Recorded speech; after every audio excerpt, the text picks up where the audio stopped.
ako po'y tumitindig upang i-sponsor ang Senate Resolution number 472 na nagbibigay pugay sa buhay, pamana at mga naiambag ni Rene Clerk Bobet Baterbonia sa larangan ng palakasan at sa kabataang Pilipino.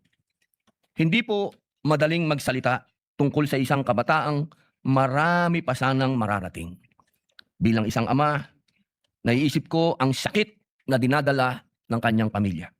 Walang magulang ang naghahanda sa ganitong uri ng pagkawala. Ngunit, sa kabila ng kanilang pagdadalamhati, naniniwala akong mahalagang kilalanin ng Senado ang isang kabataang nagbigay ng inspirasyon sa napakarami nating kababayan. Si Bobet ay lumaki sa Calacugon, Agusan del Sur. Isa po siyang proud manobo at naging benepisaryo ng Pantawid Pamilyang Pilipino Program. Tulad ng maraming batang Pilipino, hindi naging madali ang kanyang buhay. Ngunit, hindi niya hinayaang ang kanyang pinanggalingan ang magtakda ng hangganan ng kanyang mga pangarap. Sa pamamagitan ng sipag, disiplina at dedikasyon, nakilala siya bilang most valuable player ng palarong pangbansa. Nagwagi ng gintong medalya sa ASEAN School Games at kalaunan ay nabigyan ng pagkakataon na maging bahagi ng Ateneo Blue Eagles. Ang kwento ni Bobet ay kwento rin ng napakaraming kabataang Pilipino. Marami sa kanila ang nagsasanay araw-araw, hindi lang para manalo.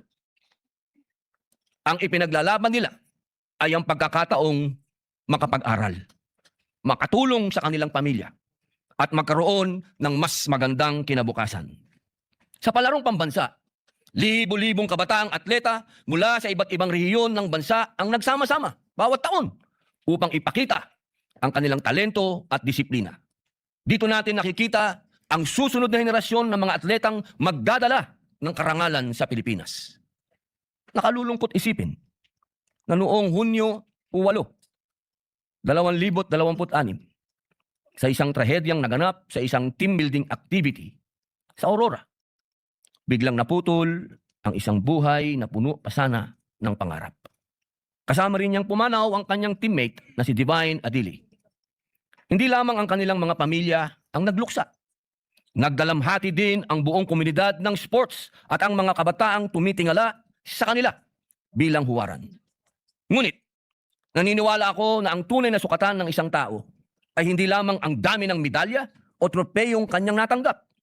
Mas mahalaga ang halimbawa ng kanyang buhay at ang inspirasyong naiiwan niya sa iba. Yan ang pamana ni Bobet. Pinakita niya walang maliit na probinsya at walang simpleng pinagmulan para sa taong handang magsikap para maabot ang pangarap. Sa pamamagitan ng Senate Resolution 472, hindi lamang natin inaalala ang isang mahusay na atleta. Kinikilala rin natin ang bawat kabataang Pilipino na pinipiling magsikap, maging disiplinado, at gamitin ang kanilang talento upang makapagbigay ng dangal sa kanilang pamilya at sa ating bayan. Naway magsilbi rin kaunting ginhawa sa kanyang pamilya ang pagkilalang ito. At naway maging paalala ito sa ating lahat na ang mga kabataang tulad ni Bobet ay nararapat suportahan, alalayan, at bigyan ng pagkakataong maabot ang kanilang mga pangarap. Dahil dito, buong paggalang kong hinihiling sa ating mga mahal na kasama ang agarang pag-adapt ng Senate Resolution number 472. Maraming salamat po.